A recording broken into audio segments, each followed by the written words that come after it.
BA part second के विद्यार्थियों का वेलकम। आज का जो हमारा टॉपिक है वो है ब्रिटिश संविधान के स्रोत। ब्रिटिश संविधान के 7 प्रकार के स्रोत माने गए हैं।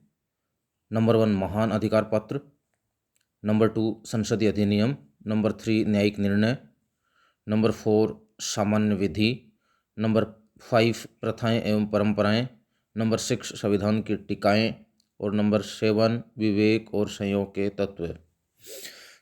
सबसे पहले हम महान अधिकार पत्र पर चलते हैं। इसमें 1215 का अधिकार पत्र मैग्ना कार्टा शामिल है। मैग्ना कार्टा के बारे में हमने पूर्व वीडियो में भी पढ़ा था। मैग्ना कार्टा में ये निश्चित हुआ था कि राजा महान परिषद की आज्ञा के बिना किसी भी प्रकार का टैक्स नहीं लगा सकता। इसके अलावा इसमें 1688 की गौरवपूर्ण क्रांति के द्वारा शासन पर जन प्रभुत्व स्थापित हुआ। 1689 के अधिकार पत्र से पार्लियामेंट की जो वैधानिकता थी उसको स्वीकार किया गया। विलियम पिट के शब्दों में कि Magna carta, petition of rights, bill of rights British संविधान की बाइबल हैं। तो ये पहला स्रोत था जिसमें मैग्ना कार्टा, 1658 की गौरवपूर्ण क्रांति, 1689 की घटना, ये इसमें शामिल हैं। नंबर 2 जो है वो है संसदीय अधिनियम। यद्यपि ब्रिटिश संविधान अलिखित है परंतु इसके वर्तमान अस्तित्व में आने में समय समय पर संसदीय अधिनियमों की महत्वपूर्ण भूमिका रही है। संसदीय अधिनियम वर्तमान समय की जो ज़रूरतें हैं उसको पूरा करते रहे हैं और ब्रिटिश संविधान ने इस संबंध में कई एक्ट बनाए हैं। ये एक्ट सरकार के अधिकार तथा शक्तियों को निश्चित करते हैं, जैसे कि 1867, 1884, 1918 और 1929 में पास किए गए सुधार अधिनियम, एब्डिक्शन एक्ट 1936 तथा मिनिस्टर्स ऑफ क्राउन एक्ट 1937 इस श्रेणी में आते हैं। इसके अलावा भी अगर हम एक्ट की बात करें तो संसदीय सुधार अधिनियम 1911 एवं 1949, प्रतिनिधित्व अधिनियम 1918, वेस्टमिनिस्टर अधिनियम 1931, तो ये इसमें शामिल हैं।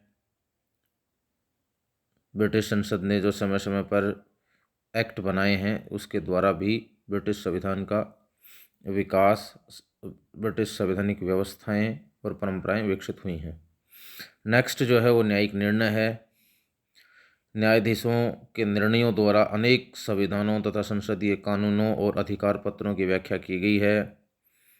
न्यायिक निर्णयों ने जनता के महत्वपूर्ण संवैधानिक अधिकारों की स्थापना की है। उदाहरण के लिए जूरियों की स्वतंत्रता की स्थापना सुप्रसिद्ध बुशेल केस के निर्णय द्वारा हुई। हावल के केस में न्यायाधीशों की स्वतंत्रता की गारंटी दी। डायसी ने एक स्टेटमेंट दिया है जो सही है कि अंग्रेजी संविधान कानूनों का परिणाम नहीं है बल्कि व्यक्तियों द्वारा अपने अधिकारों की रक्षा के लिए लाए गए अभियोगों का फल है। तो इस तरीके से वहाँ की अदालत, वहाँ के न्यायालयों ने समय समय पर जो निर्णय दिए हैं, न्यायिक निर्णय, जुडिशियल डिसीजंस, उससे भी वहाँ की संवैधानिक व्यवस्थाएं जो है वो विकसित हुई हैं। नेक्स्ट जो है वो है सामान्य विधि। मुनरो के अनुसार सामान्य विधि से तात्पर्य उन वैधानिक नियमों से है, उन कानूनी नियमों से है जो संसद के प्रयासों के बिना ही उत्पन्न हो गए और जिन्होंने समय के बीतने पर समस्त देश में मान्यता प्राप्त कर ली। साधारण कानून लोगों के रीति रिवाजों पर आधारित हैं और वे कभी भी सम्राट तथा उनकी संसद द्वारा नहीं बनाए गए। यानी इनको न तो सम्राट ने बनाया न संसद ने बनाया, तो फिर बनाया किसने? इनको बनाया है न्यायाधीशों ने। न्यायाधीशों के निर्णयों द्वारा ही निरंतर इनका विकास हुआ है। इंग्लैंड के लोगों को भाषण देने, संस्थाएं बनाने और जूरी के द्वारा फौजदारी मुकदमों को तय करने का अधिकार कॉमन लॉ पर ही आधारित है। नेक्स्ट जो है वो है प्रथाएं एवं परंपराएं, जिनको हम रूढ़ियाँ भी कह सकते हैं। ब्रिटिश संविधान का सबसे महत्वपूर्ण जो स्रोत है वो रूढ़ियाँ हैं, परंपराएं हैं, प्रथाएं हैं, परिपाटियाँ हैं, जिनको हम अभिसमय भी कहते हैं, जिन्होंने संविधान की कार्यविधि को बहुत अधिक प्रभावित किया है। ये कहना अतिशयोक्तिपूर्ण भी नहीं होगा कि इंग्लैंड की शासन व्यवस्था संवैधानिक अभिसमयों अथवा परंपराओं पर आधारित ही है। इन्हें हम संविधान की आत्मा कह सकते हैं। ये परंपराएं अलिखित होती हैं, किंतु इन्हें लिखित कानूनों के समान ही मान्यता प्राप्त होती है। ये रूढ़ियाँ संसद के द्वारा नहीं बनाई गई हैं, बल्कि संयोगवश ही उत्पन्न हो गई हैं। इसमें से कुछ परंपराएं हैं, जैसे सम्राट मंत्रिमंडल की बैठकों की अध्यक्षता नहीं करेगा। कॉमन सभाओं में जो बहुमत प्राप्त दल का नेता है वही प्रधानमंत्री बनेगा। कॉमन सभा का अध्यक्ष अपने चुनाव के बाद राजनीति से अवकाश ले लेगा। तो ये प्रथाएं एवं परंपराएं हैं जिनके आधार पर ब्रिटिश संवैधानिक व्यवस्था विकसित हुई है। नेक्स्ट जो है वो है संविधान की टीकाएं। संविधान पर लिखी गई टीकाएं भी संविधान का महत्वपूर्ण स्रोत समझी जाती हैं। यह देखा गया है कि संविधान संबंधी प्रश्न उठता है तब संसद न्यायालय इन टीकाओं का ही सहारा लेते हैं। इन टीकाओं में भी हम कुछ टीकाओं का उल्लेख कर सकते हैं, जैसे कि एनसन द्वारा लिखित law and custom of the constitution. दूसरा हम एस्कर्न की ले सकते हैं, पार्लियामेंट्री प्रैक्टिस। तीसरी जो टीका है वो हम बेजहोट की ले सकते हैं, इंग्लिश कॉन्स्टिट्यूशन। तो ये जो टीकाएं हैं वो ब्रिटिश संविधान के विकास में महत्वपूर्ण भूमिका अदा करती हैं।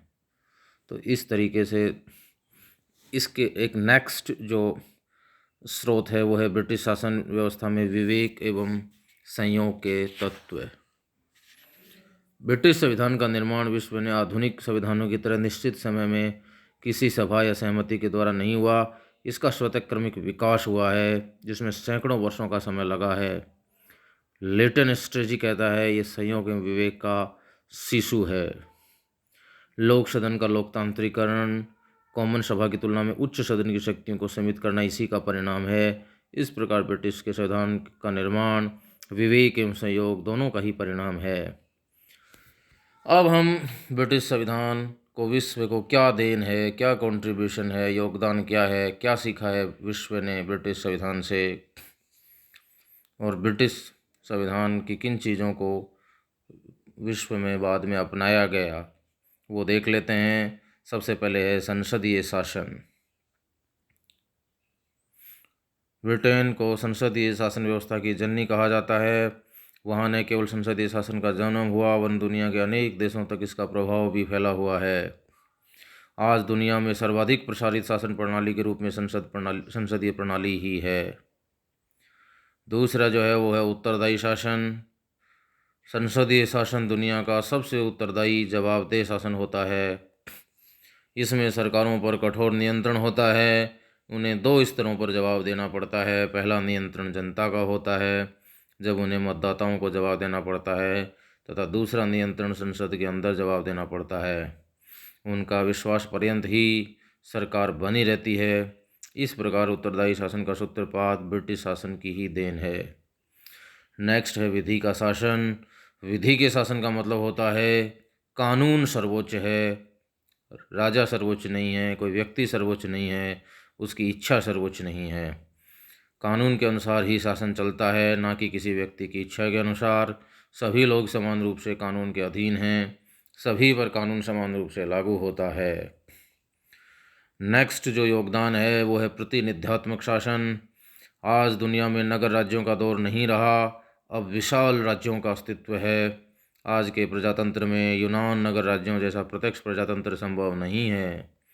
ब्रिटेन में संसद के लिए नगर प्रतिनिधियों का चयन ही प्रतिनिध्यात्मक शासन का सूत्रपात था। प्रतिनिध्यात्मक शासन का मतलब होता है कि जनता पहले प्रतिनिधि चुनती है और वो प्रतिनिधि फिर जनता के लिए शासन करते हैं।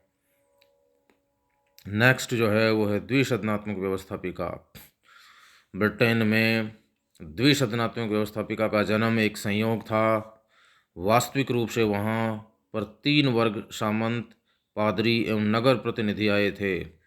समय के साथ पहले 2 वर्ग सामंत पादरी जिनके हित एक जैसे थे वे एक साथ बैठने लगे और दूसरा वर्ग नगर प्रतिनिधि एक साथ बैठने लगे।